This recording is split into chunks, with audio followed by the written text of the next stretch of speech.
Bismillahirrahmanirrahim. Assalamualaikum warahmatullahi wabarakatuh. Innal hamdalillah nahmaduhu wa nasta'inuhu wa nastaghfiruh wa na'udzu billahi min shururi anfusina wa sayyiati a'malina. May yahdihillahu fala mudilla lahu wa may yudlil fala hadiya lahu.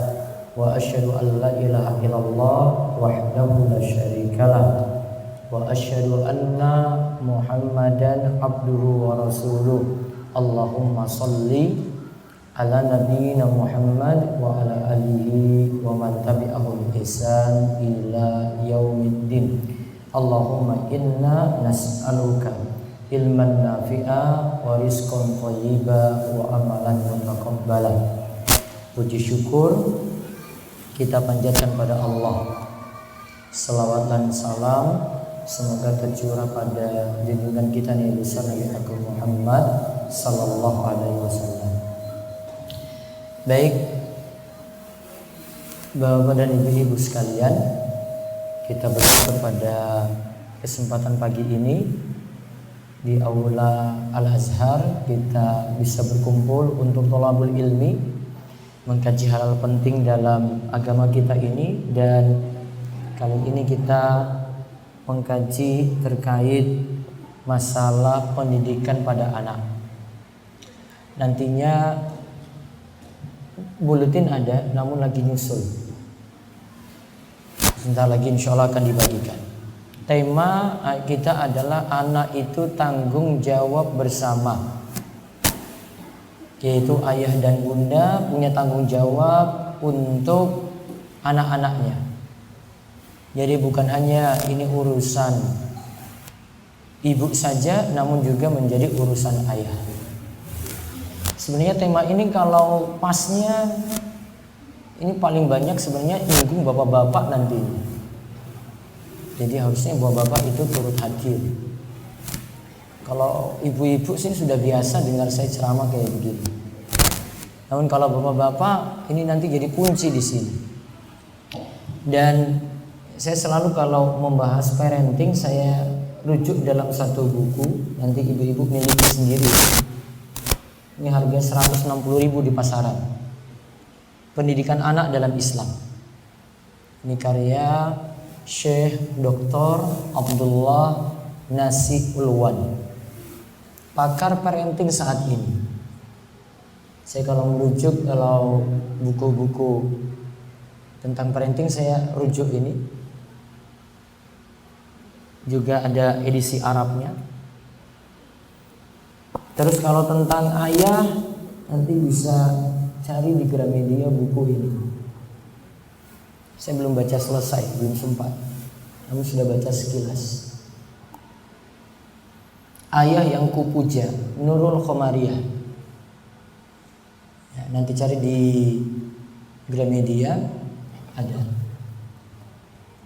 Ada juga Parenting Guide karya Rimalia, Riyawani Elita dan Risa Mutia. Terus ini problem-problem anak. Ini problem-problem anak diatasi di sini. Anak suka marah, anak sulit diatur, ya, ada di sini. 500 cara membenahi perilaku anak. Ditulis oleh Kusumastuti. 500 cara membenahi perilaku anak.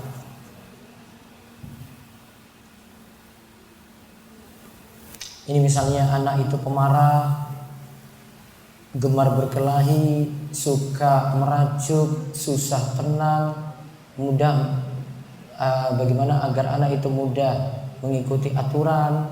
Ada juga di sini anaknya susah tidur, anaknya penakut, dan yang lainnya. Ada di 3 buku ini. Jadi pembahasannya luas, Bu. Namun kalau sekarang nih zamannya ibu-ibu itu nggak senang baca buku.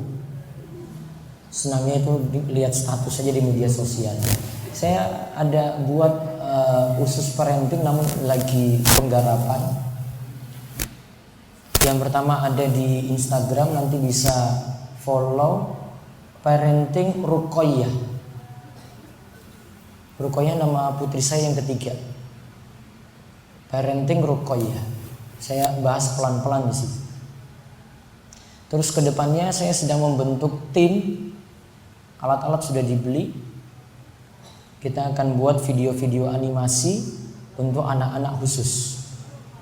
Anak-anak ibu-ibu kan biasanya kalau di YouTube kan paling kenalnya itu Atta Halilintar dan Ria Ricis. Iya kan? Sudah tahu itu, Bu. Kita ingin alihkan itu. Ya, ingin alihkan. Ada sebenarnya di YouFit Kids juga ada, namun tidak dikembangkan lagi. Sayang sekali. Saya ingin beri video, nanti video animasi. Terus yang kedua itu video langsung anak-anak praktek langsung. Bulan lalu itu saya buat video anak-anak TPA, saya videokan gitu. Terus saya ngajar mereka langsung. Jadi mereka belajar, sekaligus nanti orang yang nonton juga bisa ambil pelajaran dari sini. Terutama nanti diajarkan tentang sholat, adab-adab. Ya, namun ini masih dalam perancangan. Di medsosnya sudah siap, tapi untuk penggarapan videonya butuh waktu. Ya, mudah-mudahan segera insya Allah akan rilis. Nanti di YouTube itu channelnya namanya Rofif Kids. Rofif anak saya lagi. Jadi semua anak-anak saya itu jadi website, kalau enggak jadi channel YouTube. Nah itu. Ada anak saya nomor 1 namanya Rumaiso, jadi rumaiso.com.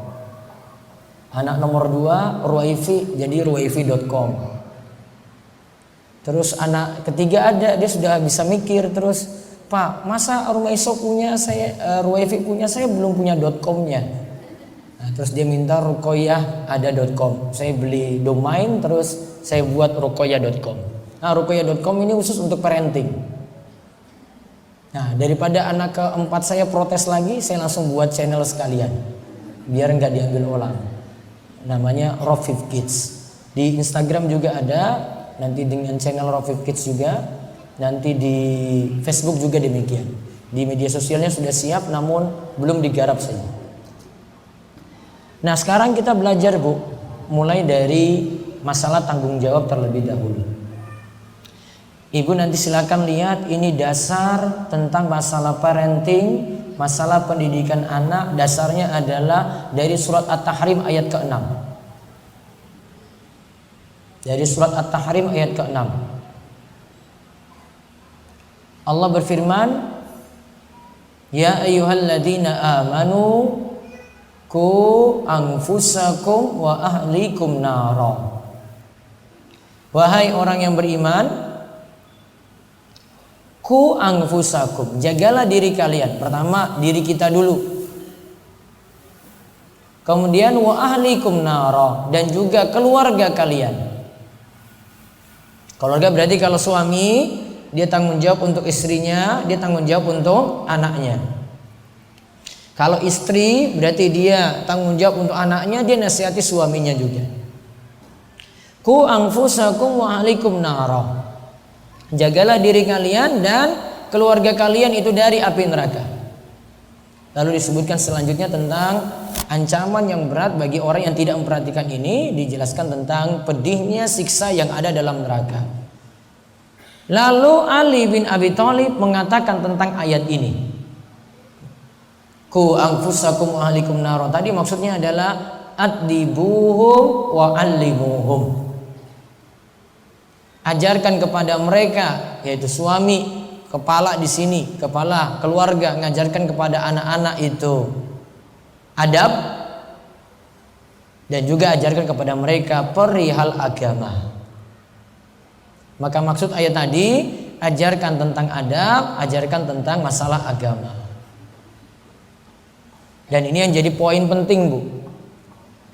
Ya, ini poin penting, seseorang itu bisa membuat keluarganya bahagia, suami bisa membuat keluarganya bahagia, dan juga dia bisa mendidik dengan baik ya, istri dan anak-anaknya kembali pada agama terlebih dahulu. Bu, buku parenting yang rata-rata yang ada ini cuma sekadar pendekatan dari sisi psikologi saja.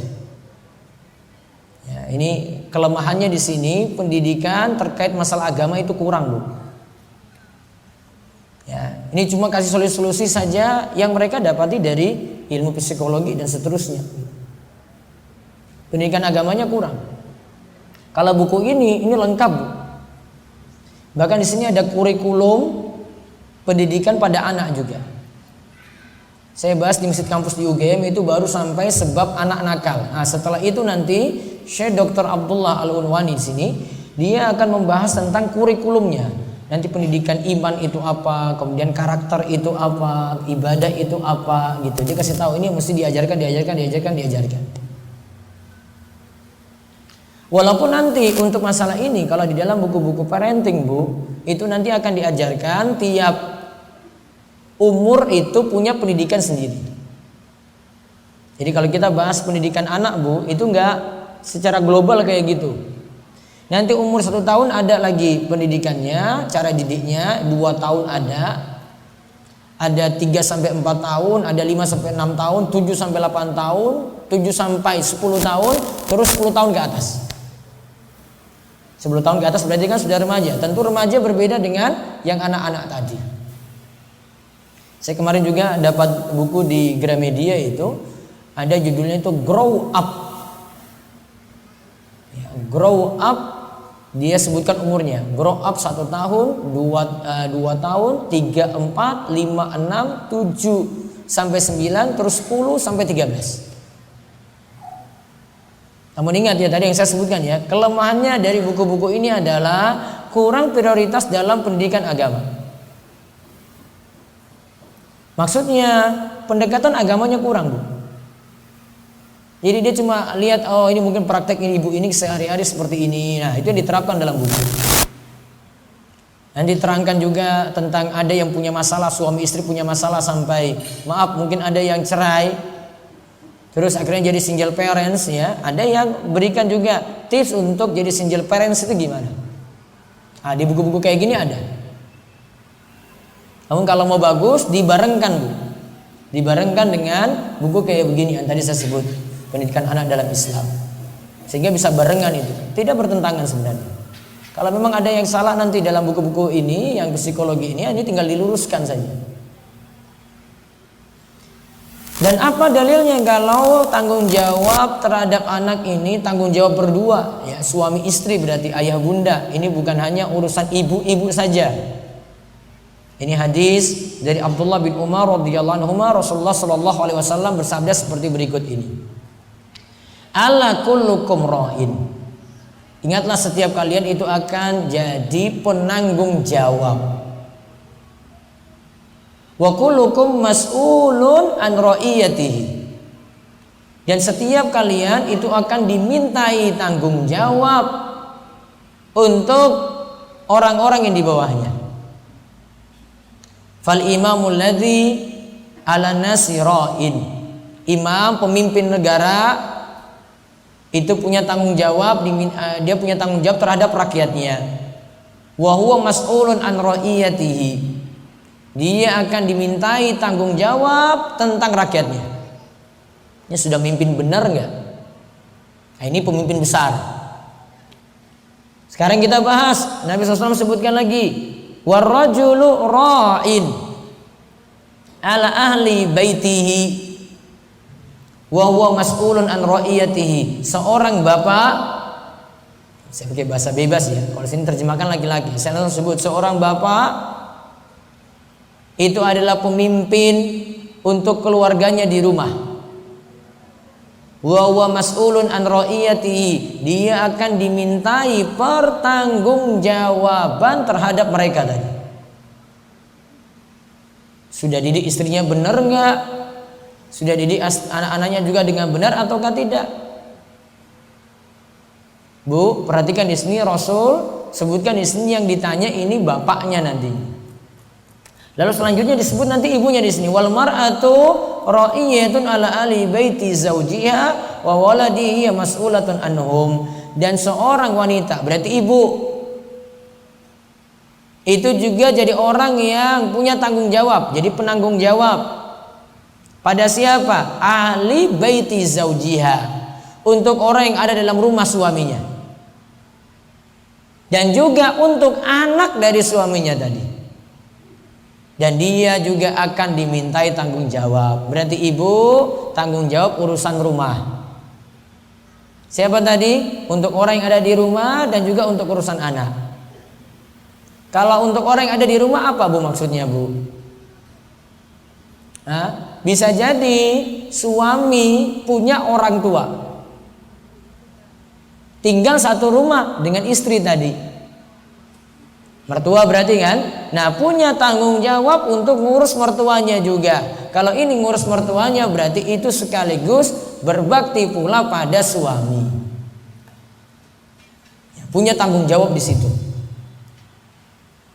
Jadi kalau istri punya tanggung jawab ngurus orang yang dalam rumah, urusan rumah diurus, termasuk juga anak-anaknya, berarti juga dididik anak. Bahkan yang lebih banyak interaksi dengan anak, nah ini adalah ibunya langsung. Kalau suami banyak di luar, namun juga dia harus tanggung jawab untuk ini. Maka kalau kita berhenti sampai lafaz ini menunjukkan bahwasanya tadi suami juga punya kewajiban terhadap anak, berarti kemudian istri juga punya kewajiban terhadap anak. Dua-duanya berarti tidak milih salah satu saja. Gak boleh suami bilang sudah itu urusanmu, pokoknya kamu tanggung jawab sendiri gitu, enggak. Suami juga punya tanggung jawab untuk perhatikan anaknya, pendidikannya bagaimana, ya Qur'annya bagaimana, sholatnya bagaimana. Ya, suami juga punya kewajiban seperti ini. Bahkan nanti kita akan lihat cara-caranya di sini, nanti akan disebutkan oleh Syekh Dr. Abdullah Nasih Uluwan. Nah, lalu beliau memberikan ini kiat penting Bu. Metode atau cara untuk mendidik anak itu kembali pada 5 poin Bu. Mendidik anak ini kembali pada 5 hal ini. Yang pertama, mendidik dengan keteladanan. Yang pertama, mendidik dengan keteladanan. Yang kedua, mendidik dengan kebiasaan.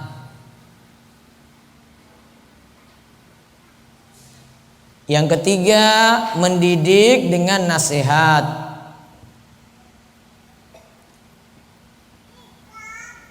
Yang keempat, mendidik dengan perhatian atau pengawasan. Yang kelima, mendidik dengan hukuman. Ulang Bu. 1.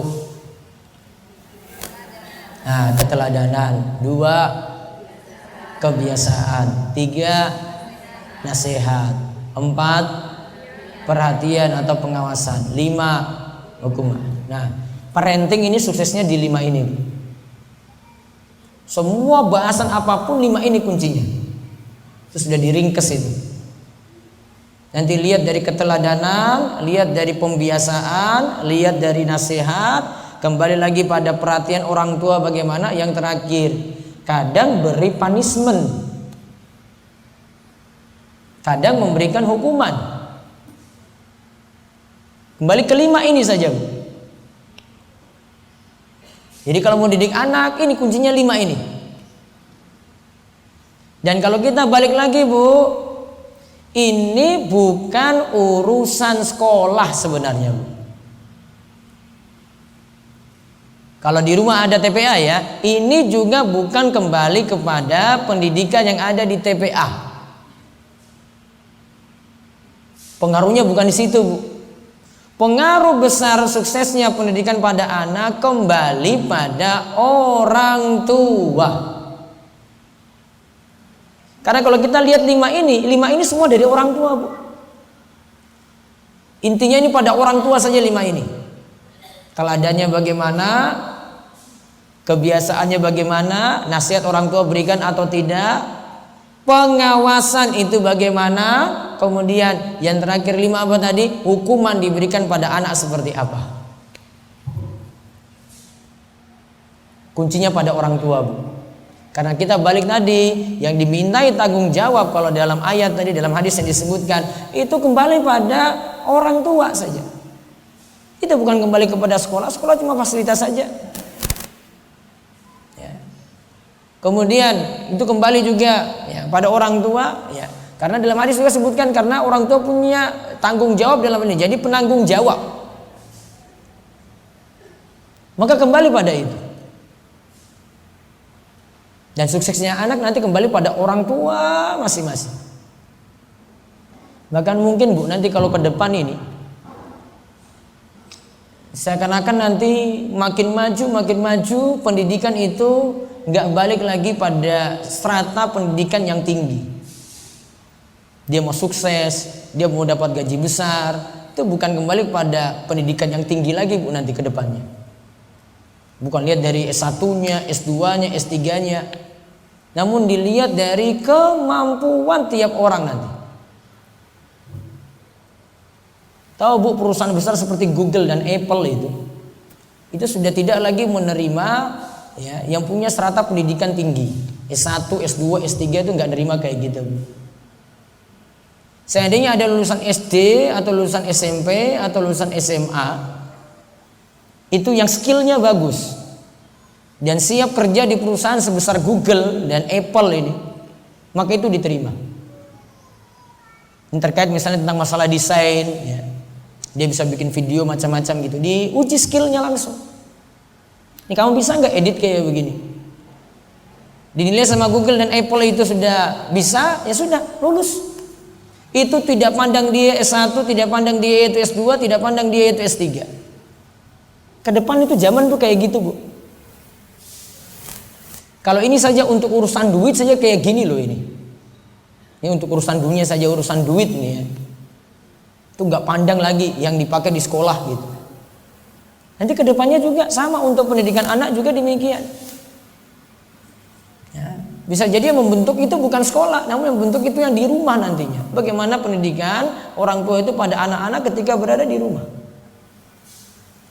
Ya, mungkin muncul anak-anak dari rumah juga dengan skill-skill bagus, ya juga dari rumahnya, bukan dari sekolahnya.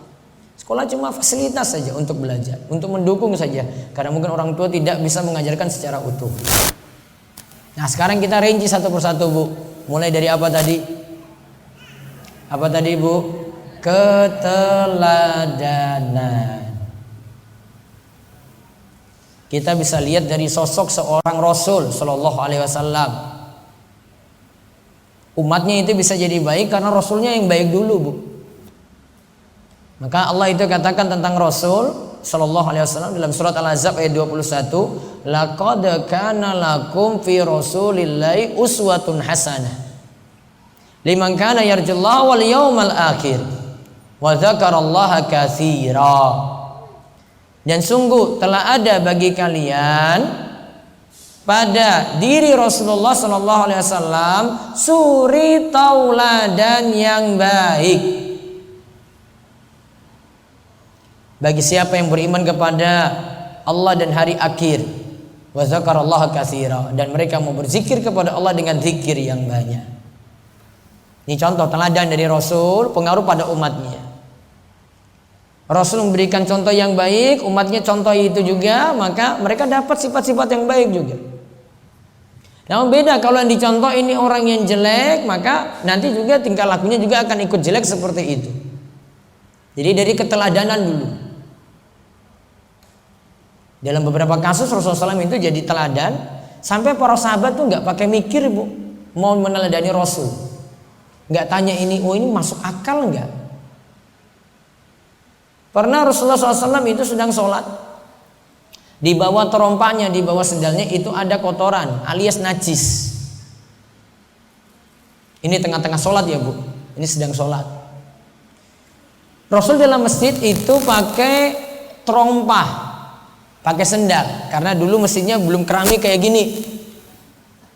Maka ketika itu Rasulullah SAW di tengah-tengah sholat beliau copot sendalnya. Tahu Bu, apa yang terjadi di belakang oleh jamaah yang ada di belakangnya, para sahabat yang ada di belakangnya, langsung serempak lepas sendal juga. Paham Bu? Langsung serempak lepas sendal juga. Kenapa lepas sendal? Itu Rasul yang buat tadi. Rasul lepas, mereka nggak pakai nanya-nanya dulu kan, ini ada apa Rasul di tengah-tengah sholat kok copot sendal? Padahal tadi Jibril beritahu di sendal itu ada najis, maka Rasulullah copot. Nah ketika itu sahabat ikut lagi, serempak mereka, copot sendal itu barengan. Setelah sholat Rasulullah SAW tanya kepada mereka, kenapa kalian tadi ikut-ikutan copot sendal juga? Kemudian para sahabat jawab, Rasulullah, kami cuma lihat kamu saja melakukan kayak gini, kami serempak juga melakukan seperti ini karena kamu melakukan seperti itu. Maka Rasulullah SAW itu katakan, saya tadi ketika di tengah sholat itu melihat ada Jibril itu beritahu ada najis yang ada di sendal, maka saya copot. Sahabat kan gak nanya kayak gini kan, karena masalahnya juga lagi sholat. Maka sahabat saking meneladani Rasul, dan Rasul itu beri contoh yang baik-baik terus ya, maka mereka copot seperti setelah itu. Berarti kesimpulan yang lainnya lagi dari hadis ini, berarti kalau kita dapati najis di tengah-tengah sholat, itu kan najis tengah-tengah sholat bu, najis di tengah-tengah sholat, sholatnya boleh dilanjutkan. Ya, sholatnya boleh dilanjutkan. Sebenarnya kan tadi sudah dilepas, najis hilang berarti. Nah, tinggal dilanjutkan tadi ya aktivitas sholatnya. Namun kalau sesuatu yang nggak bisa dilepas kayak gitu harus melekat terus, ya terpaksa ibu harus batalkan sholat. Contoh, tahu najis ada di mungkenanya, gimana bu? Mau copot gimana coba? Bisa nggak dicopot? Copot aurat terbuka. Kalau copot di sini aurat terbuka, ya sudah, saya batalkan sholat. Saya ambil inisiatif untuk batalkan sholat. Kemudian setelah itu saya bersihkan ini najis ini, kemudian saya lanjut sholat. Misalnya ibu dapati misalnya ketika itu ada kotoran ya, melekat atau mungkin ada bekas kencing gitu yang masih ada dalam mukena misalnya, maka ketika itu ya sholatnya mesti dibatalkan karena ada najis semacam itu. Nah, ini contoh Rasul juga dikatakan oleh Aisyah. Ini ketika Aisyah ditanya oleh seseorang, oleh Sa'ad bin Hisham bin Amir, ditanya pada Aisyah, wahai Aisyah, gimana akhlaknya Rasulullah Shallallahu Alaihi Wasallam? Rasul ketika itu jawab, kana khuluquhul Quran. Akhlak Rasulullah itu adalah Al-Quran. Maksudnya beliau langsung praktek. Ada perintah apapun dalam Al-Quran, beliau praktekkan untuk amaliyah beliau. Keseharian beliau seperti itu. Akhlaknya, tingkah lakunya sama seperti dalam Al-Quran.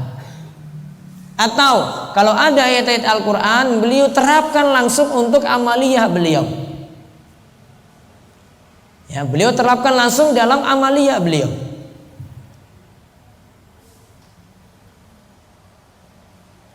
Kemarin Jumat saya bahas di JIH, ada satu hadis misalnya Rasulullah SAW praktekkan ayat fasabbih bihamdi rabbika wastaghfir innahu kana tawwaba. Di sini disebutkan bertasbihlah, pujilah Rabbmu, kemudian beristighfarlah. Sesungguhnya Rabbmu yaitu Allah Maha menerima taubat. Kata Aisyah, Rasulullah SAW mempraktekkan ayat ini, ya ini praktek langsung ya. Beliau mempraktekkan ayat ini dengan membaca Subhanakallahumma Rabbana wa bihamdika Allahumma firli. Apa ulang bu? Subhanakallahumma Rabbana wa bihamdika Allahumma firli. Baca ketika rukuk dan sujud. Bacaan ini untuk mempraktekkan ayat tadi bu. Kalau mau tahu akhlaknya Rasul itu Al-Quran kayak gini nih, apa saja beliau terapkan ini tadi. Fasabbih bihamdi rabbika wastaghfir, beliau praktekkan ketika ruku dan sujud baca Subhanakallahumma Rabbana wa bihamdika Allahumma firli. Baca ketika kapan?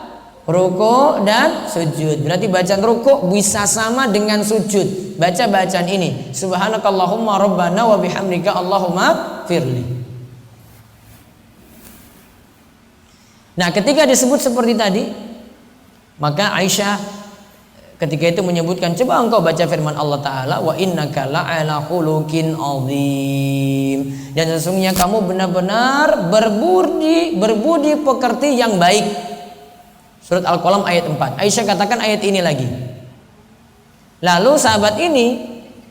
orang ini yang bertanya pada Aisyah, katakan pada Aisyah seperti ini, wahai Aisyah, saya ingin lakukan tabatul.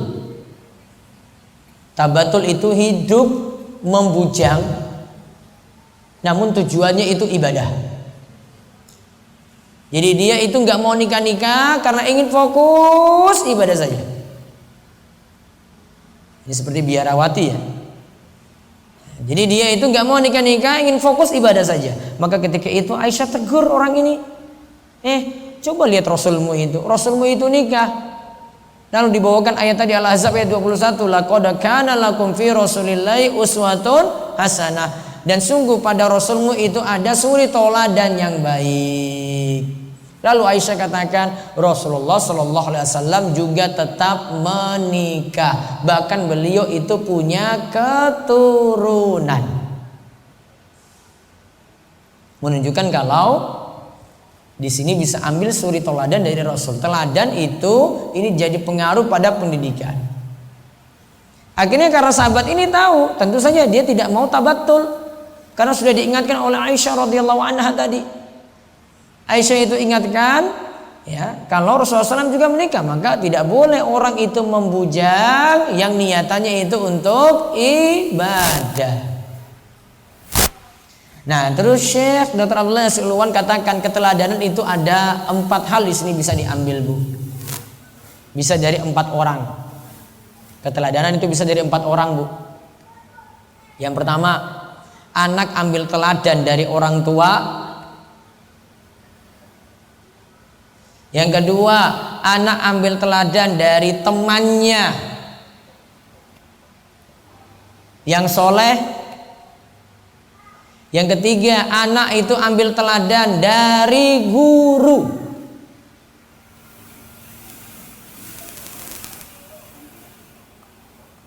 Ya, dari guru. Yang keempat, anak itu ambil teladan dari saudaranya, terutama kakaknya.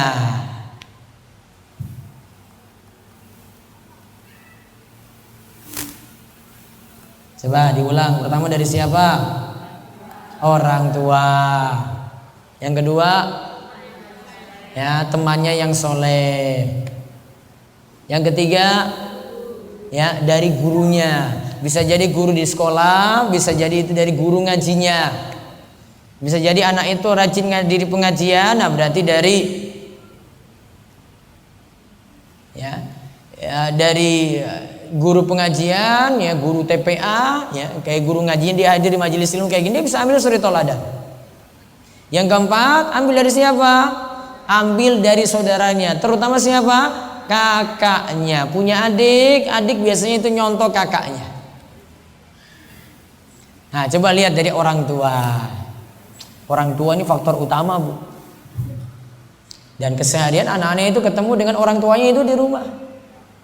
Coba mulai lihat, nanti ini orang tua itu koreksi, ya, lihat nanti dari kebiasaan anak itu untuk sholat.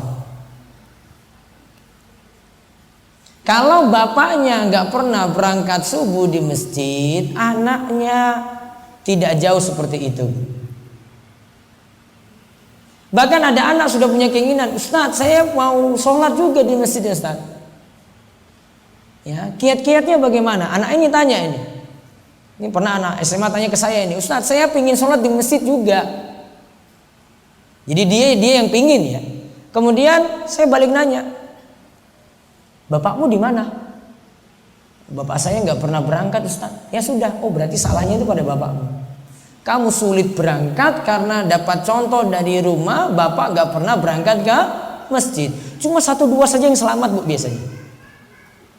Bapaknya malas-malasan, anaknya ya Allah beri taufik. Anaknya yang beda sendiri. Ini cuma 1-2 saja. Kaidah asalnya adalah like father like son. Itu kaidah asalnya, ya. Like father, like son. Apa bahasa Indonesianya? Peribahasanya apa, Bu? Buah itu jatuh tidak jauh dari pohonnya. Bahasa Inggrisnya apa tadi? Like father, like son. Itu gak akan jauh-jauh, Bu. Itu namanya keteladanan orang tua dulu. Nanti silakan buktikan aja. Ibu kebiasaan di rumah sibuk baca gitu ya, sibuk ngaji.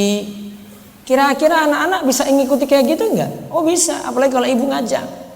Otomatis tuh. Kalau nggak mau, mungkin ibunya lagi terlambat ngajinya.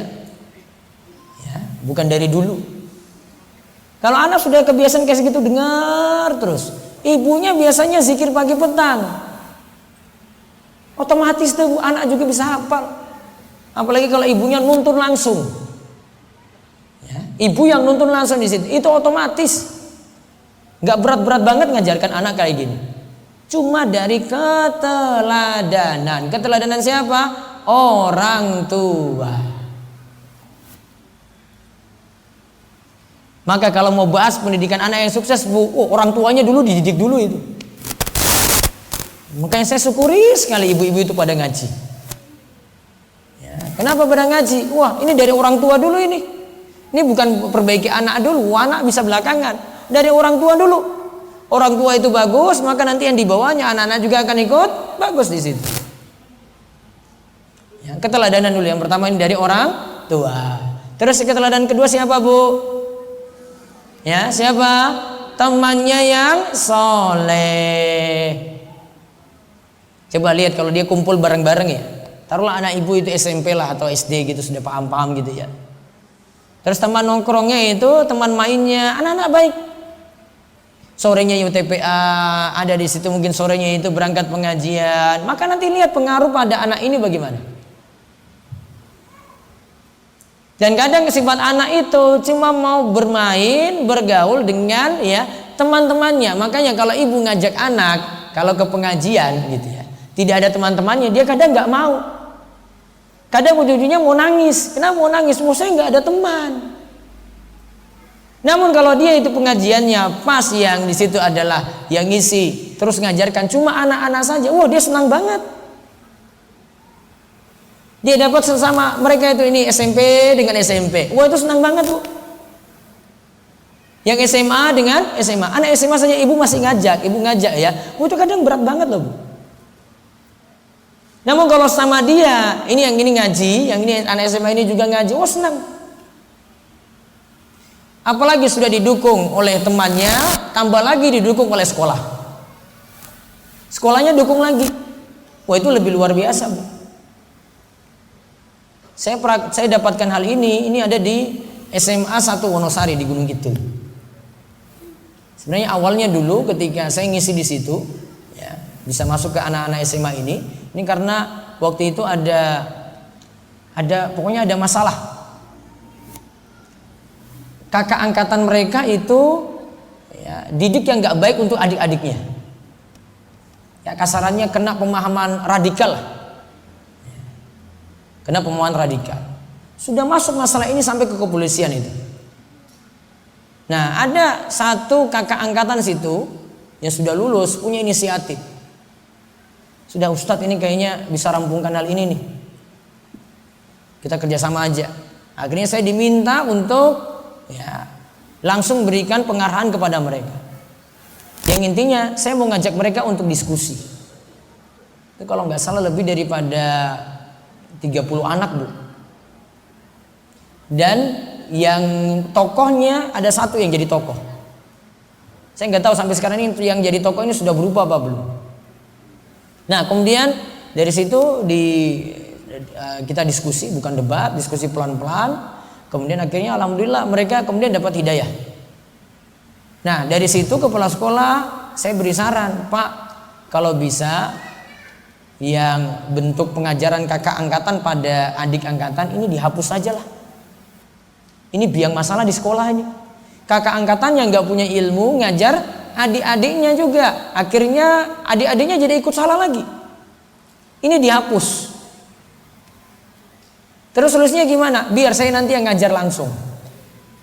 Ini saya bersedia tiap bulan itu ngajar di situ. Nah, akhirnya ada tiap bulan ada pengajian, cuma dihadiri anak-anak SMA saja. Sebagian ada yang hadir itu SMP juga. Dan itu punya pengaruh, Bu, sampai mereka kuliah. Sebagian ada di UGM, sebagian ada di kampus yang lain di Jogja. Mereka akhirnya ya ketika itu mau terus ngaji, mau belajar terus, yang awalnya dari sekolah yang dulu ada. Dan ini dapat dukungan dari kepala sekolah. Yang saya bilang itu lingkungan, Bu. Kalau dia dapat keteladanan dari lingkungan kayak begini, insya Allah dapat dukungan itu. Ya, dari orang tua dapat, kemudian dari lingkungan juga dapat, anak itu jadi baik. Nah, itu sambil dibagi buletinnya, Bu. Terus yang ketiga, keteladanan dari guru. Bu, makanya kalau mau ngaji, lebih afdol ngajinya itu hadiri majelis ilmu langsung daripada ibu ikuti live. Sekarang kan bisa kajian itu live ya, apa, Bu? Facebook ada, Instagram juga ada, ya, YouTube juga ada. Kenapa disuruh hadir langsung? Nah, ini saya ceritakan ini Imam Ahmad, Bu. Imam Ahmad ulama besar di masa silam, Imam Ahmad bin Hambal ulama besar di masa silam, Bu. Dia itu punya murid yang hadir satu kali majelis itu 5.000 orang. Yang hadir dalam majelisnya itu 5.000 orang. Sebagian mencatat, sebagian dengan Imam Ahmad itu cuma dengar aja, alias ngajinya itu jiping. Tahu jiping? Ngaji cuma nguping aja. Jadi nggak nyatet. Yang nyatet cuma 500 orang. Berarti 4.500 itu jiping. Yang nyatet berapa tadi, Bu? 500. Ini ibu-ibu juga sebagian ada yang jiping, ada yang ya nyatet. Ini saya mau disebutkan faedahnya, ada dua-duanya ada, Bu. Yang 500 ini, jelas itu faedahnya dia catat dari Imam Ahmad itu. Apapun dikatakan Imam Ahmad itu ditulis tuh. Yang jiping gimana? Wah, ini punya manfaat juga. Dia hadir, dengarkan Imam Ahmad, kemudian mereka lihat Imam Ahmad ini tingkah lakunya itu gimana toh dalam majelis. Duduknya gimana, hadapi orang itu bagaimana, hadiri majelis itu seperti apa. Ketika di luar itu bagaimana gitu, layani orang. Mereka pelajari dari situ. Dari pelajaran-pelajaran di luar majelis atau di dalam majelis mereka dapati. Maka tetap yang cuma mendengar saja itu dapat manfaat. Makanya saya bilang ini tadi, ini namanya keteladanan guru, Bu. Mereka ya rebut-rebutan hadir tadi. Ini 5.000 orang, 500 yang nyatat. Sisanya ambil keteladanan dari gurunya Imam Ahmad. Maka kalau dapat guru yang baik, akhlaknya baik, santun, nggak keras, karakternya itu baik, akan meneladani seperti itu juga. Sama juga, Bu, kalau dia dapati dalam hal belajar agama juga. Kalau dia belajar agama itu dari guru yang karakternya bagus, santun, lemah lembut, dia akan juga dapat karakter yang sama. Beda kalau dia dapati guru yang karakternya itu keras, pembawaannya keras, kemudian nggak mau mentolerir pendapat. Pokoknya main sikat aja, pokoknya main hantam ini, hantam ini, hantam ini. Nanti muridnya juga akan pengaruh seperti itu. Pengaruhnya sampai di media sosial kayak gitu juga karakternya. Karakternya dibawa lagi ke media sosial. Keras lagi seperti itu. Kaku lagi seperti itu. Beda kalau gurunya ini ya memberikan contoh yang baik, lemah lembut, dia fleksibel dalam berpendapat gitu. Memberikan muridnya itu bebas untuk memilih pendapat, terserah mau memilih pendapat yang mana, maka nanti karakter muridnya juga dibangun seperti itu. Itu namanya keteladanan dari siapa? Guru. Ada lagi keteladanan dari kakak. Ini adik itu tidak jauh-jauh, Bu. Ya, kadang kalau lihat kakaknya itu main, adik juga pasti pengen main. Kakaknya main game, adiknya juga pasti nuntut, juga nangis-nangis juga gara-gara mau ikut kakak aja. Wah, itu kakak itu kayak gitu kok. Adik juga kayak gini. Nggak jauh-jauh. Kalau kakaknya misalnya ibadahnya bagus, rajin sholat, adiknya juga akan niru seperti itu. Baik nanti adik laki-lakinya maupun adik perempuannya. Nah, keteladanan itu ada juga dari dalam rumah, dari keadaan kakak-kakaknya tadi. Nah, tinggal nanti di manage itu gimana biar antara kakak dan adik ini biar tidak banyak konflik. Biasanya konflik saja, konflik kecil-kecilan aja, rebut-rebutan gitu, rebutan sesuatu. Kadang sebenarnya itu salah dari orang tua, tidak mau adil. Maka kalau dalam hal pembagian itu dituntut untuk orang tua itu adil, kecuali memang yang nggak bisa dibagi karena ini yang ini tua, ini yang ini muda, ini masih anak-anak. Ada yang kadang nggak bisa dibagi. Namun kalau ada yang bisa dibagi, bagi sama rata. Yang laki-lakinya anak pertama misalnya dibelikan tas, yang kedua ya dibelikan tas juga, yang ketiga juga dibelikan tas. Nggak bisa milih salah satu saja. Maka pengaruhnya di situ. Ya, jadi untuk mengatasi konflik ada sendiri caranya. Ya, caranya sebenarnya ini karena ada sebagian itu salah dari orang tua yang nggak adil dalam masalah pembagian. Nah terus dilihat lagi. Yang masalah adalah jika orang tua tidak menjadi teladan dan punya ilmu namun enggan diamalkan. Ada orang tua sudah ngaji namun nggak mau ngamalkan ilmunya. Anaknya niru. Ini diingatkan dalam ayat ya ayyuhalladzina amanu lima taquluna ma la taf'alun kabura maqtan indallahi an taqulu ma la taf'alun. Lihat ya surat As-Saff ayat 2 sampai 3 di buletin ada. Wahai orang beriman, kenapa engkau itu mengatakan apa yang tidak engkau kerjakan? Ini kan sama juga katakan untuk orang tua. Wahai orang tua, kenapa kamu itu katakan kok nyuruh anak, kok kamu sendiri nggak lakukan? Kabura maqtan indallahi an taqulu ma la taf'alun. Amat besar kebencian di sisi Allah jika kamu mengatakan apa-apa yang tidak kamu kerjakan. Ini berlaku umum namun orang tua juga kena ayat ini. Jadi kalau orang tua mau ngajarkan, kasih contoh dulu, teladan dulu. Ya orang tua cuma nyuruh anak terus, sedangkan dia nggak mau kasih contoh, salah.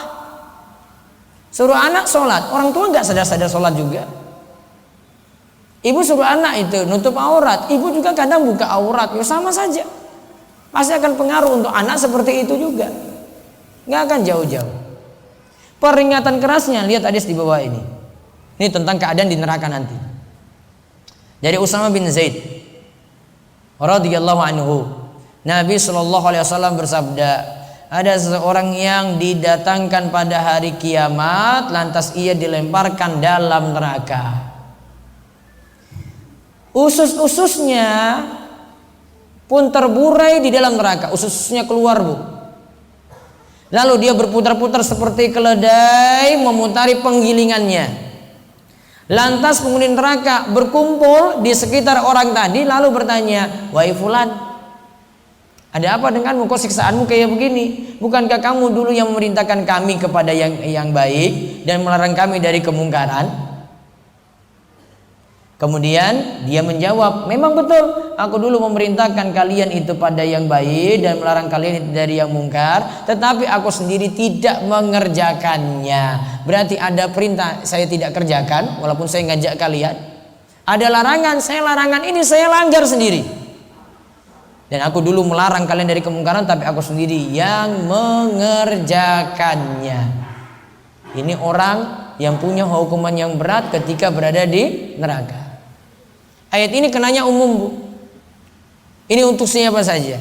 Bisa jadi pada seorang guru, bisa jadi pada seorang ustadz, bisa jadi juga pada orang tua juga. Orang tua cuma ngomong saja, nggak mau praktekkan juga, bisa terkena ayat ini. Apalagi itu untuk urusan yang wajib. Nah sudah, itu namanya yang pertama pendidikan dengan keteladanan. Dan Syekh Abdullah di sini Nasi Ulwan itu bahas panjang lebar keteladanan di sini. Saya cuma ringkasin saja beberapa. Terus yang kedua kita lihat mendidik dengan kebiasaan. Ya, mendidik dengan kebiasaan. Jadi harus ada pembiasaan dari orang tua pada anak. Karena ingat di sini asalnya anak itu dalam keadaan di atas fitrah, Bu. Sebenarnya disebutkan dalam hadis dari Abu Hurairah radhiyallahu anhu, Rasulullah SAW bersabda tentang keadaan anak saat lahir ya ini ya. Ma min mauludin illa yuladu alal fitrati fa abawahu yuhawidanihi wa yunassiranihi wa yumajjisanihi. Setiap anak itu dilahirkan dalam fitrahnya. Namun kedua orang tuanya yang menjadikannya Yahudi, yang menjadikannya Nasrani, yang menjadikannya Majusi. Berarti asalnya Bu, anak itu karakternya baik, ya, nggak nakal. Asalnya itu anak juga tauhidnya itu lurus. Asalnya anak itu akidahnya juga bagus. Cuma masalah belum dibiasakan lagi setelah lahir, belum dibiasakan lagi tentang karakter-karakter baik ini. Maka lihat Syekh Dr. Abdullah Nasir Ulwan menyatakan dari sinilah anak itu butuh pembiasaan. Juga butuh pendiktean, artinya diajak.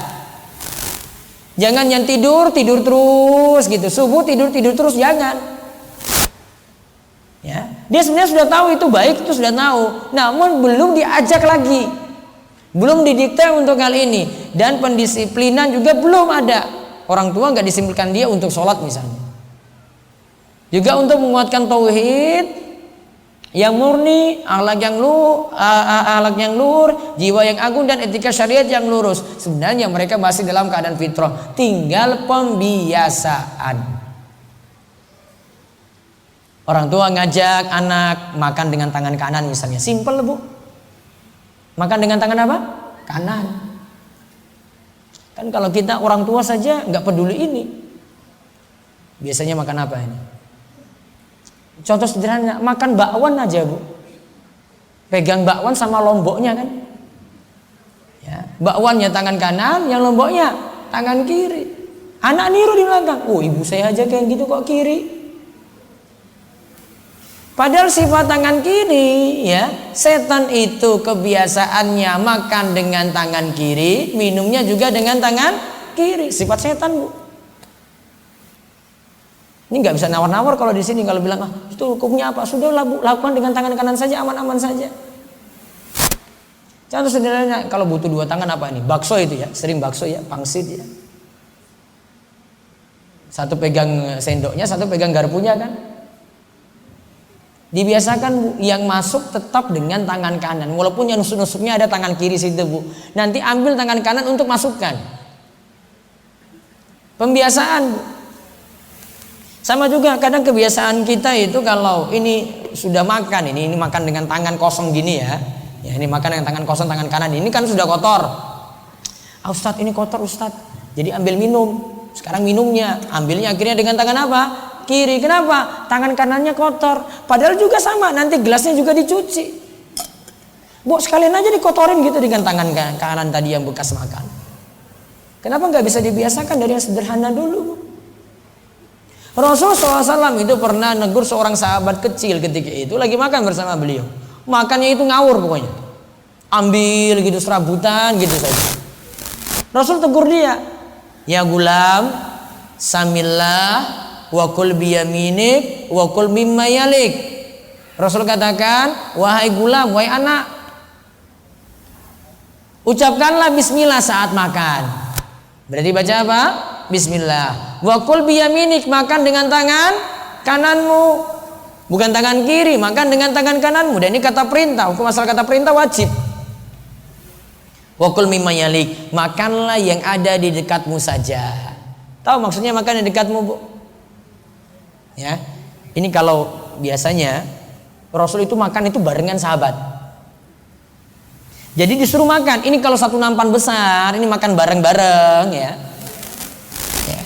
Makan dulu yang ada di depanmu. Ah, ini punya jatah saya nih. Jangan jatah teman saya ambil begini. Oh, Ustadz sana ayamnya lebih besar Ustadz, saya ambil. Oh, nggak bisa.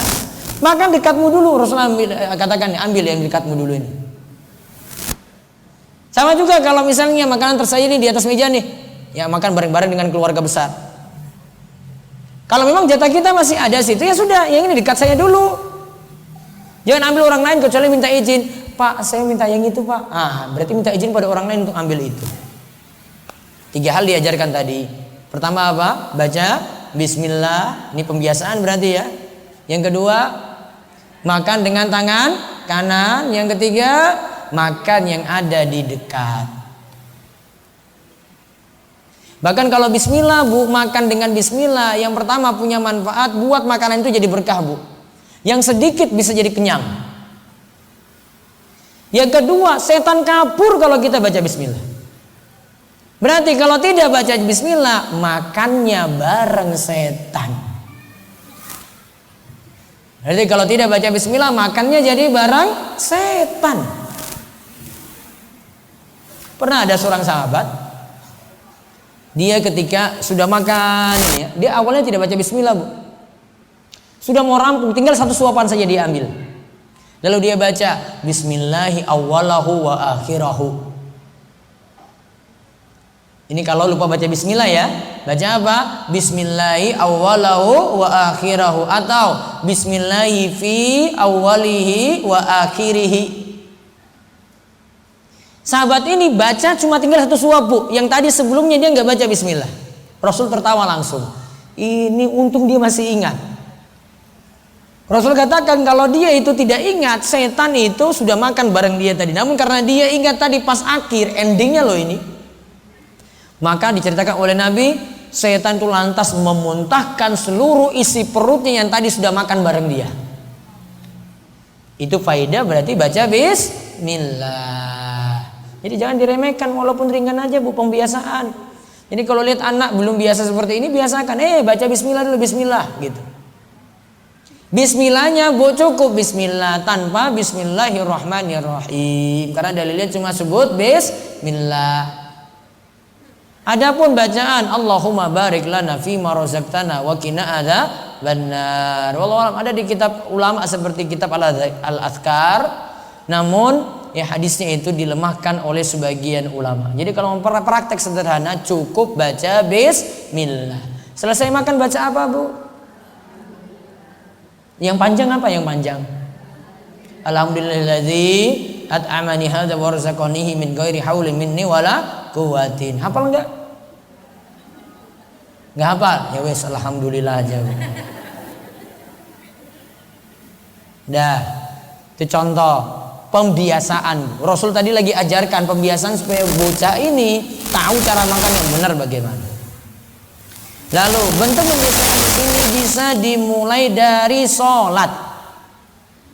Nabi SAW katakan dalam hadis, lihat dari Amr bin Shu'aib, dari bapaknya, dari kakeknya radhiyallahu anhu, beliau meriwayatkan bahwa Rasulullah SAW bersabda, muru auladakum bis sholati wa hum abna'u sab'i sinin wadribuhum 'alayya wa hum abna'u 10 sinin wa farriqu bainahum fil madaji. Perintahkanlah anak-anak kalian untuk mengerjakan sholat ketika mereka berumur 7 tahun. Diajak umur 7 tahun.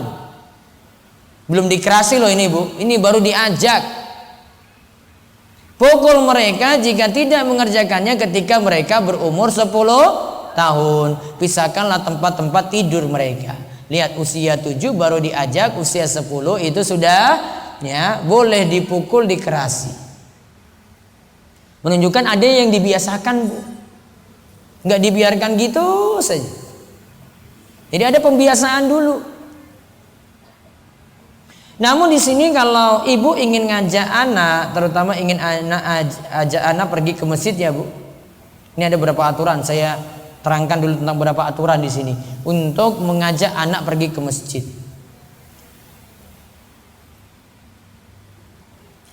Anak itu ada yang dikatakan tamyiz. Tamyiz itu artinya sudah bisa sholat. Kalau untuk masalah sholat berarti. Juga sifat dia tamyiz, tidak sering ganggu yang lainnya kalau sholat. Ini namanya anak tamyiz Bu.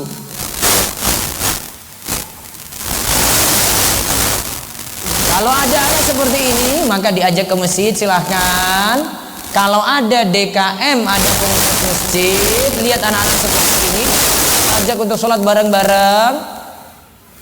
Tapi ingat Bu, baiknya didampingi oleh orang tua. Sholat samping bapaknya. Jangan suruh anak-anak buat shop sendirian di belakang. Apa yang terjadi Bu? Apa yang terjadi? Apa yang terjadi, Bu? Wah, ributnya luar biasa. Ini kalau bocah itu berdiri sudah ini kan, temannya samping senggol gini aja kan, dia senggol yang lainnya kan, gini juga dia balas lagi. Coba lihat, ada yang satu itu gerak gini, semua teman-temannya ikut jatuh gitu, brrrk semuanya. Belum lagi kalau mau rukuk sujud lagi juga, ada aja yang kerjain juga. Temannya lagi sujud, kaki belakang ditarik. Gitu. Coba kalau lihat sama orang tua, ada yang berani kayak gini? Nggak ada. Dia kalau samping bapaknya, tenang-tenang aja ini. Ya, itu lebih tenang itu nggak ada kerusuhan di belakang.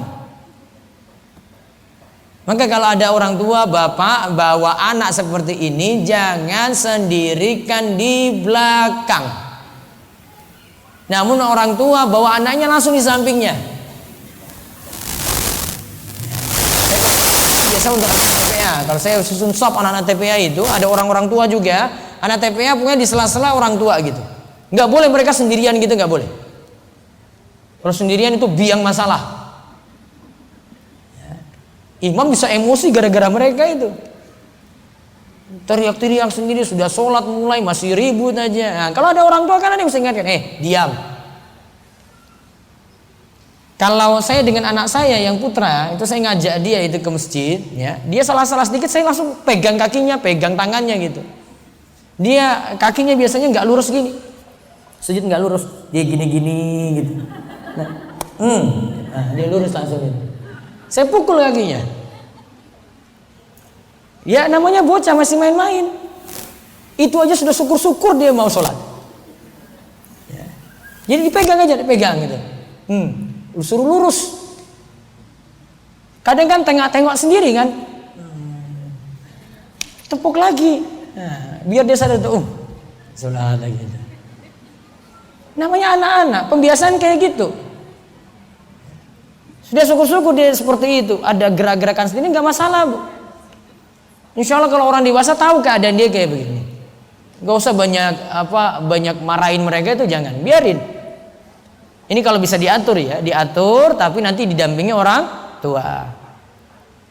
Nah sekarang ada keadaan yang kedua, jika anak itu masih suka teriak-teriak dan berlarian di masjid, Bu. Nah, ini yang kedua.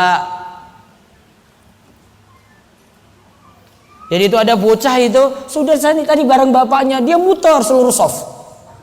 Ada 20 soft, dia muter dari depan sampai belakang. Tiba-tiba nongol di belakang sana.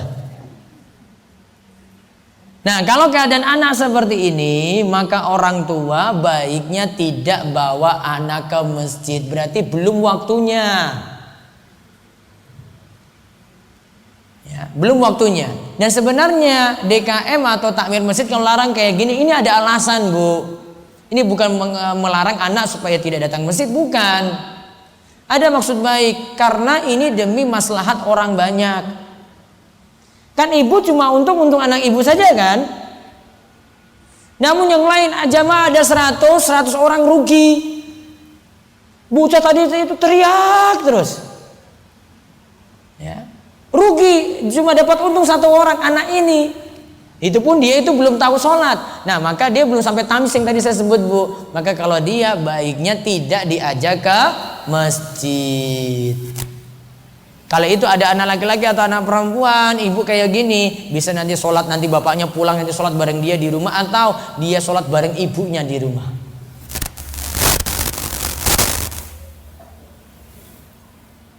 Nah ada lagi keadaan yang ketiga. Ini biasanya anaknya sendiri yang pergi ke masjid, orang tuanya nggak ada, nggak tahu bapaknya itu di mana, ya ibunya juga nggak tahu di mana. Nah kalau keadaannya di sini orang tuanya nggak ikut ke masjid, terus dia buat keributan, DKM atau takmir masjid boleh saja, sah-sah saja untuk melarang. Panggil orang tuanya, berarti ini itu si A ini yang punya ini anak ini. Nah dipanggil orang tuanya, Pak, ini anaknya tadi itu terlalu ganggu, atau diingatkan dulu. Berarti yang bisa dibawa tadi apa? Yang sudah tamyiz, sudah paham sholat, tidak teriak-teriak, tidak buat keributan di masjid. Nah itu yang para ulama tadi sebutkan kalau mau ngajak anak itu ke masjid. Sekarang kita lihat yang terakhir, mendidik dengan nasihat. Sebenarnya ada lagi, ada dengan perhatian, ada dengan hukuman. Ini kapan-kapan baru saya bahas sampai nasihat aja. Dengan nasihat, metodenya bisa dengan satu, membacakan kisah. Kisah apa, Bu? Ibu-ibu, kisah apa? Ibu jangan kasih anak buku komik gitu. Ya sah-sah saja dia bisa punya kayak gitu, Bu. Namun ada prioritas, Bu. Dia baca kayak gini tidak masalah. Namun ada yang ibu kasih prioritas ini, dia mesti kenal nabinya siapa, orang-orang soleh terdahulu itu siapa gitu. Kalau dia tidak bisa baca sendiri, belum waktunya baca buku, berarti ibunya bacakan cerita untuk anak tadi. Ibu harus pintar dongeng, ya. Gak mesti monoton suruh dia duduk dulu ibu mau cerita itu, enggak. Ada waktunya ibu cerita santai gitu pada anak. Kadang bapaknya juga bisa cerita, ya, bapaknya bisa cerita sambil guyon gitu bisa.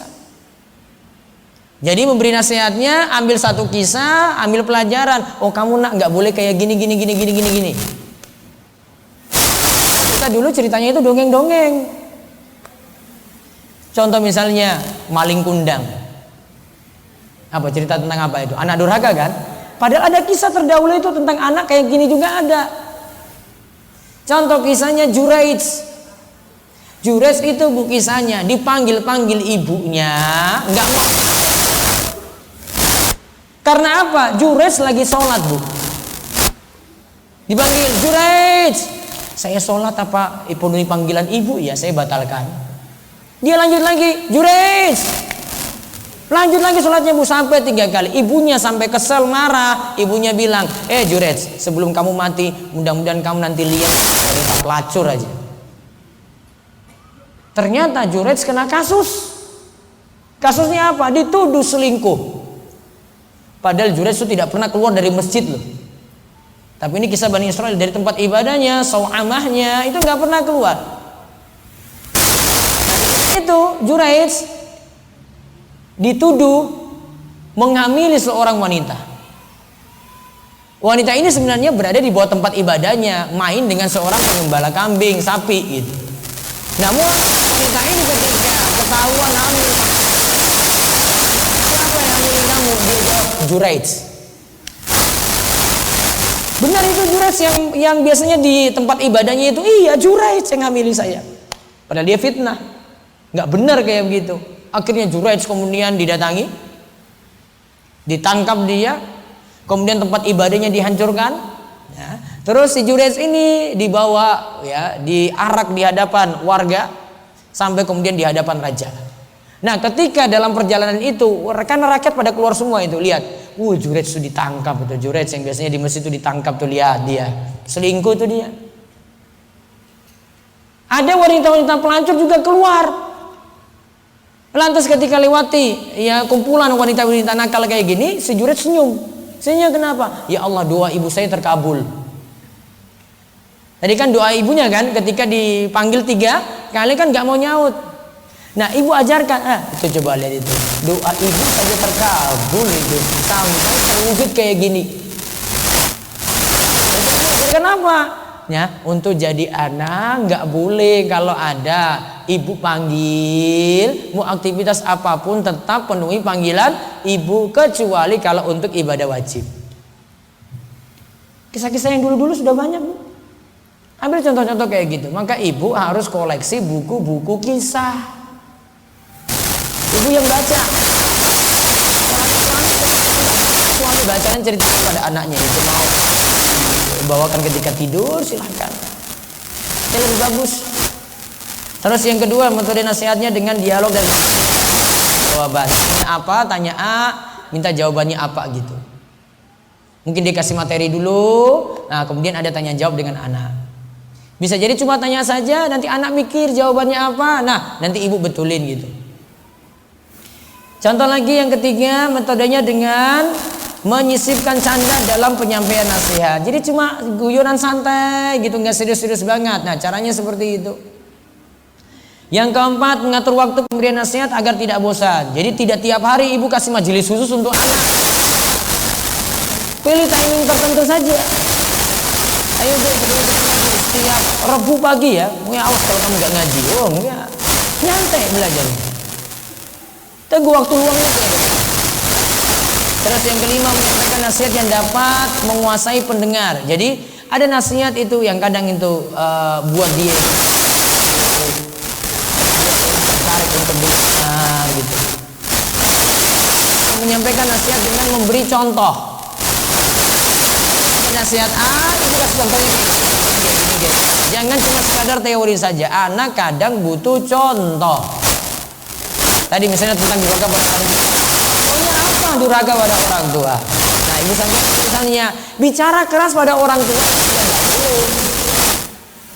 Suara keras pada orang tua itu sudah nggak boleh. Itu sudah diajarkan dari ulama dulu itu.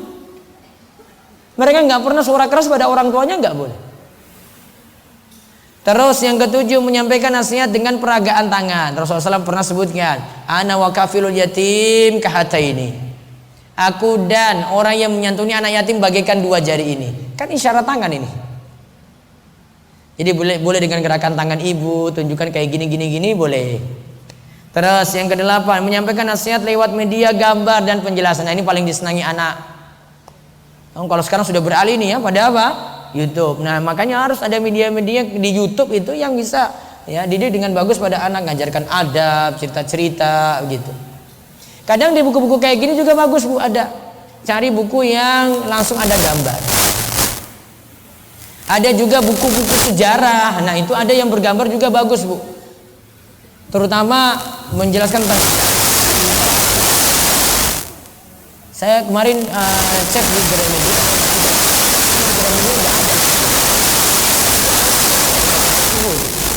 Kalau ibu mau punya, ada di Atlas, namanya Atlas ya. Ini terbitan Arab tapi sudah diterjemahkan dalam bahasa kita. Atlas sejarah para nabi dan rasul, ada juga Atlas sejarah Nabi Muhammad sallallahu alaihi wasallam. Atlas itu artinya pakai gambar Bu. Tahu nanti Nabi lahirnya di mana, dikasih tahu di peta. Rumahnya Nabi ketika lahir itu gimana, ada di petanya Bu, gambarnya ada. Penyerangan Raja Abroha yang serang Ka'bah dalam surat Al-Fil itu bagaimana? Ada di peta Bu, digambarkan. Kayak gini, ini kayaknya lebih menarik untuk diajarkan pada anak. Terus yang ke-9, menyampaikan nasihat dengan praktek langsung. Ibu mau ngajarkan sholat, kadang nggak bisa teori-teori Bu. Ibu langsung praktekkan. Ini loh cara rukuk kayak gini. Allahu Akbar, rukuk. Kakinya lurus, punggungnya lurus. Ibu praktek langsung. Sujud gimana? Ibu praktekkan sujud. Sujud nggak boleh tangannya ini. Kalau bocah-bocah, anak itu biasanya ini nempel nih Bu. Sikunya ini nempel di lantai. Nggak boleh. Ini kalau kamu sujud nggak boleh gini. Yang boleh diangkat gini. Kalau wanita agak rapat. Nanti menempel ketika itu 7 anggota. Dahi, 2 telapak tangan, 2 lutut, kemudian 2 kaki, ujung kaki. Praktek langsung. Kemudian yang ke-10 bisa dengan memanfaatkan momen atau kesempatan, ngajak liburan, kasih nasihat ringan aja gitu. Kakak nanti kayak gini, pas lagi liburan santai, enak dia dengar. Itu bisa jadi masukan untuk cara memberikan nasihat. Adapun untuk perhatian pada anak itu ada caranya lagi sendiri Bu, sampai pada punishment, memberikan hukuman. Nah, ini mesti membuat janji dengan anak dulu. Kalau dia langgar kayak gini, konsekuensinya kayak gini gitu. Jadi buat perjanjian awal dulu. Risikonya kalau kamu masih nggak mau belajar lagi ya, nanti mama nggak mau belikan kamu game misalnya, mainan atau apa gitu. Nah, ada hukuman untuk dia. Sebagaimana Rasul tadi ajarkan, kalau anak sudah usia 10 tahun nggak mau sholat, maka bisa dikerasi. Berarti itu punishment juga. Punishment dalam ajaran agama Islam itu ada dan boleh dipraktekkan. Wallahu a'lam bishawab. Demikian. Selanjutnya jika ada yang mau bertanya silakan. Tanya langsung apa? Kertas boleh. Ada yang iya silakan.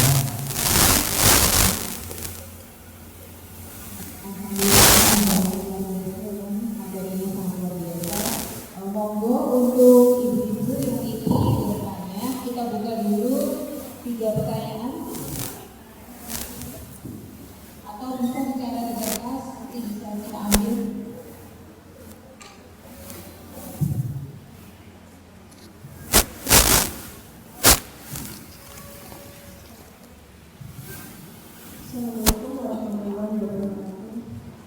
Waalaikumsalam warahmatullahi wabarakatuh.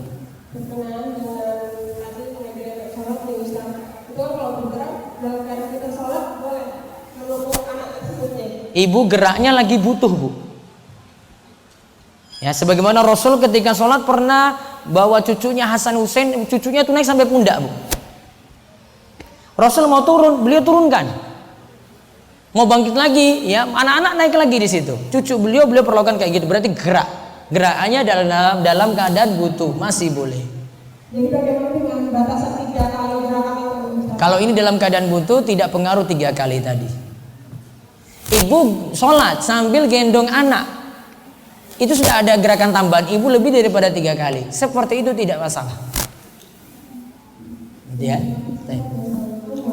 Waalaikumsalam warahmatullahi wabarakatuh. Monggo.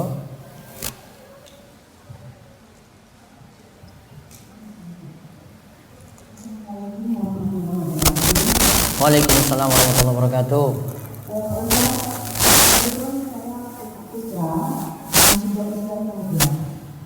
Usia remaja. Ya.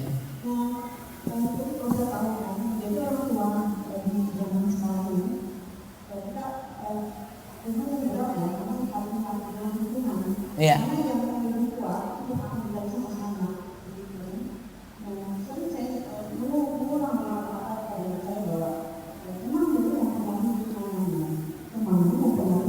Iya.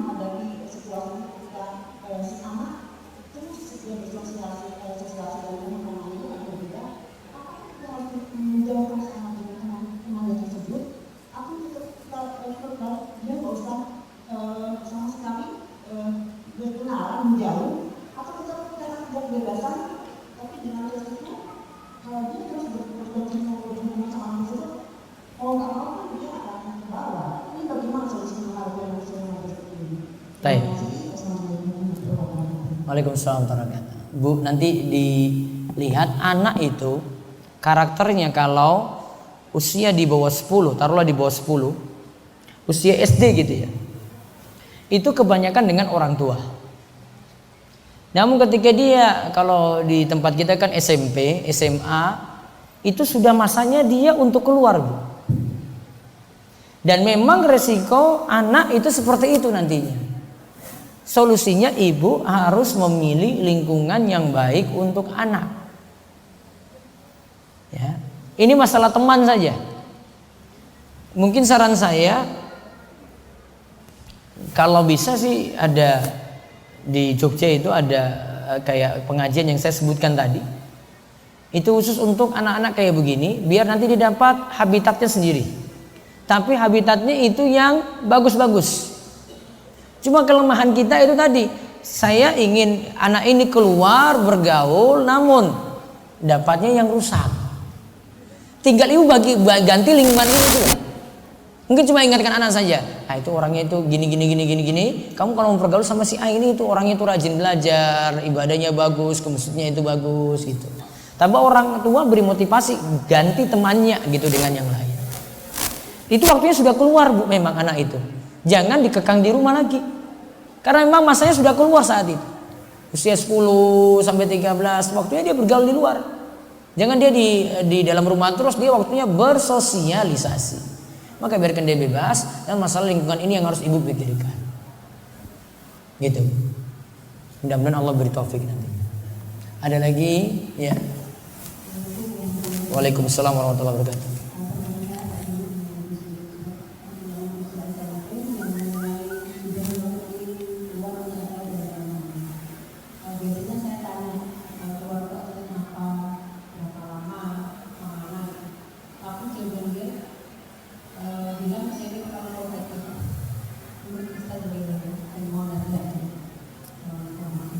Waalaikumsalam warahmatullahi wabarakatuh. Anak ketika keluar bilangnya mau kemana, Bu?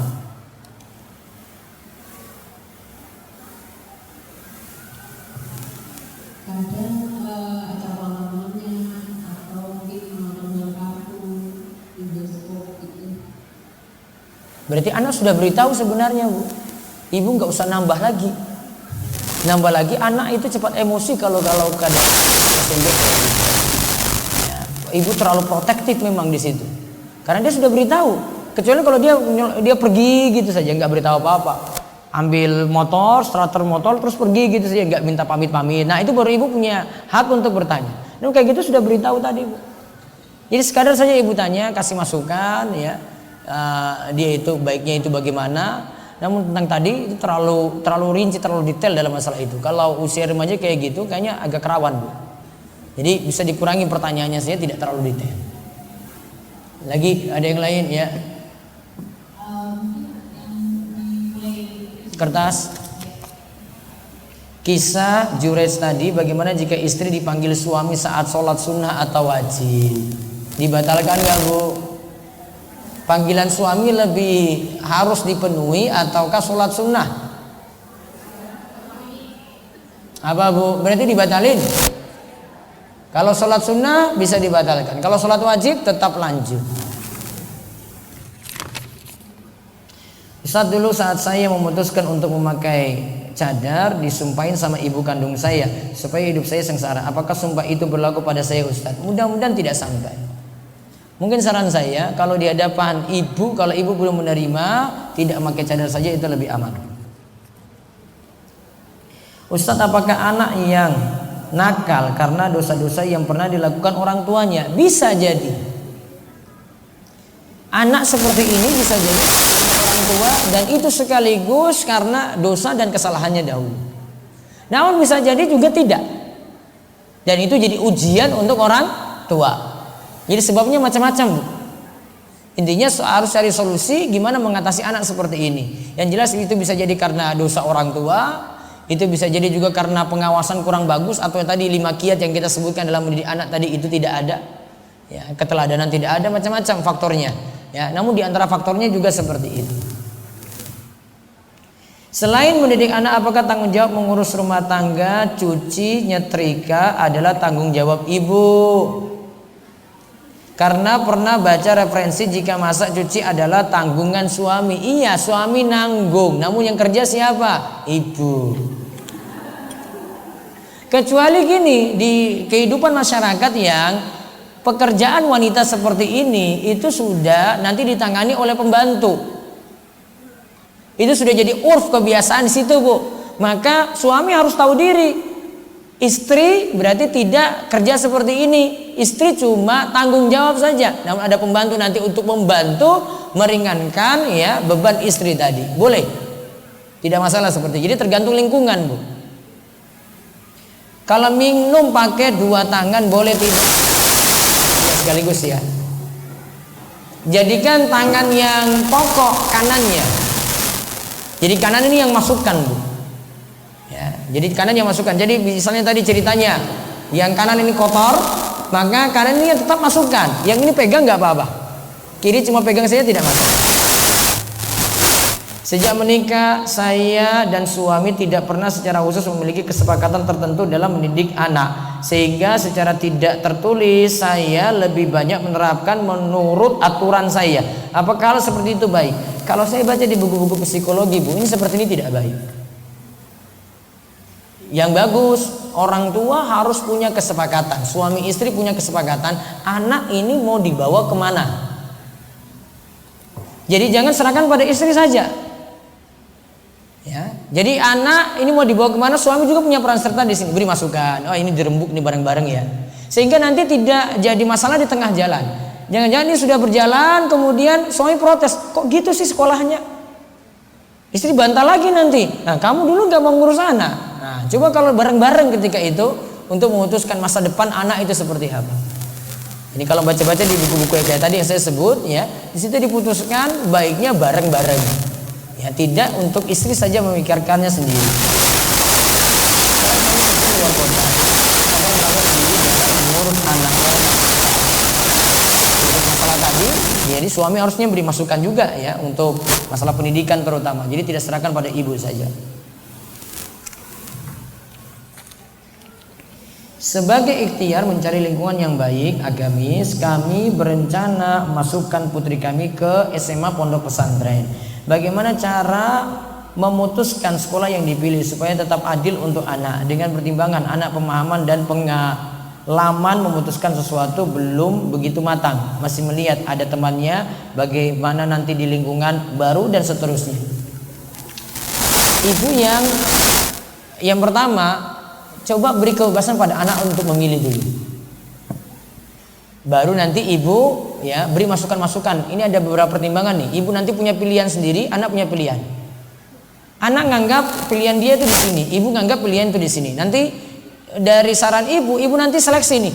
Ini sisi keunggulannya ini, kelemahannya ini. Ini keunggulannya ini, kelemahannya ini. Akhirnya dua-duanya klop. Nanti ibu harus bisa terangkan kalau memang mau selera ibu, ya ibu terangkan pada anak. Ibu maunya itu anak tadi sekolah di tempat ini, alasannya seperti ini. Sama juga untuk pondok pesantren. Ya, sama juga untuk pondok pesantren. Namun kalau mau sebenarnya lihat potensi anak itu seperti apa. Dan bagaimana orang tua masih bisa mengawasi atau tidak. Itu kuncinya. Karena tadi kita bahas sejak awal, pendidikan anak itu kembali pada orang tua. Jadi seandainya anak memilih tidak mau masuk pondok, namun memilih mau masuk sekolah umum, ya, dan dia pilihannya gitu, orang tua nggak bisa maksa dalam hal ini, ya sudah dibiarkan. Namun orang tua punya tanggung jawab, tetap lingkungannya dijaga baik, ibadah anak juga tetap dijaga baik, dan itu tidak masalah. Ya, jadi dalam hal ini nggak bisa maksa, Bu. Nanti ibu timbang-timbang baik-baik dulu. Ya. Jadi nanti ibu jelaskan ke anak maksud ibu itu bagaimana. Kalau anak sudah enggak ini, ya sudah, ibu mungkin ikuti anak, namun pengawasan ibu harus diperketat lagi. Kalau tidak, ya ibu harusnya memaksa anak tetap ikut keinginan ibu untuk masuk pondok pesantren tadi. Jadi coba ditimbang baik-baik.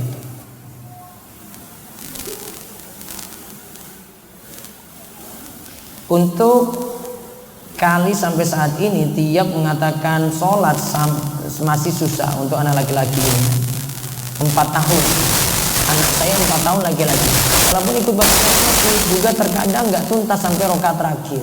Berarti belum bisa diajak, Bu. 4 tahun ini masih agak berat. Mungkin nanti dia usia 6, 7, nah itu sudah bisa nurut itu, Bu. Nanti tunggu lagi.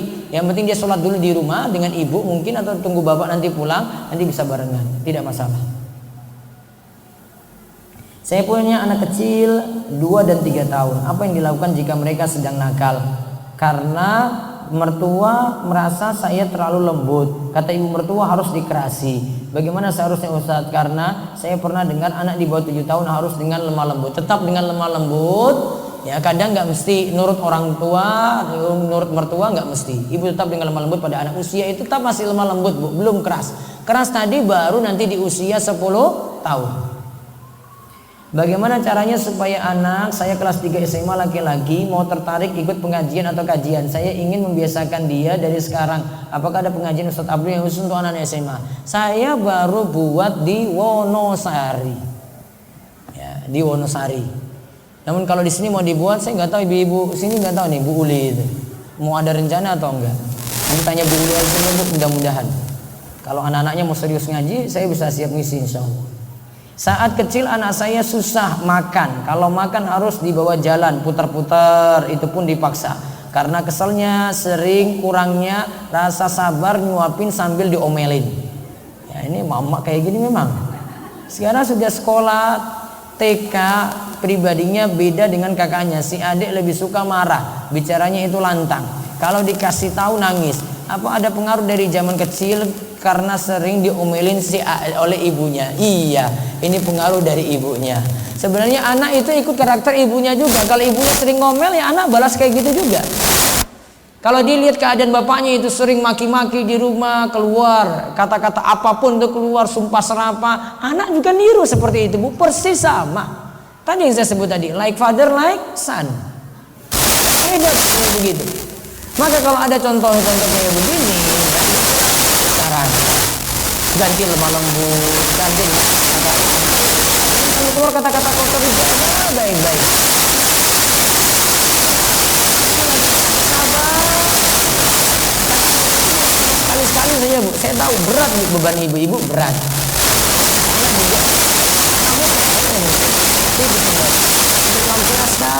terus, itu sabar dalam itu. Nah biasanya kalau tugas suami, kalau keadaan istri kayak gini, saya sendiri kalau lihat kayak gini, daripada saya diomelin. Kalau saya nanti takut kena lagi, ya biarin aja. Sudah itu sudah capek ngurus ini, ya biarin aja. Nanti ada waktu baru ngomong lagi. Suami gak usah nambah-nambah. Ya, jadi kalau suami lagi lihat istri lagi marah-marahin anak, dia jangan nambah-nambahin istri lagi. Sudahlah, kamu tuh jangan gini. Ya kadang bukan kondisinya kayak gini. Istri lagi kondisinya lagi marah, ya biarin dulu. Nah itu benar cerita itu enggak. Karena kalau kayak gini nanti suami kena lagi, dan itu nggak menyelesaikan. Malah jadi konflik antara bapak ibu tadi, ayah bunda, nanti malah jadi konflik. Wallahu alam, mudah-mudahan manfaat dan Allah memberikan kita taufik dan hidayah untuk nambah ilmu dan amal, dan mudah-mudahan anak-anak kita jadi qurrata ayun, penyejuk mata, dan juga bisa kita didik dengan baik dan jadi amal jariah yang bermanfaat untuk kita semua. Demikian itu saja kami cukupkan. Wabillahi taufiq wal hidayah. Wassalamualaikum warahmatullahi wabarakatuh.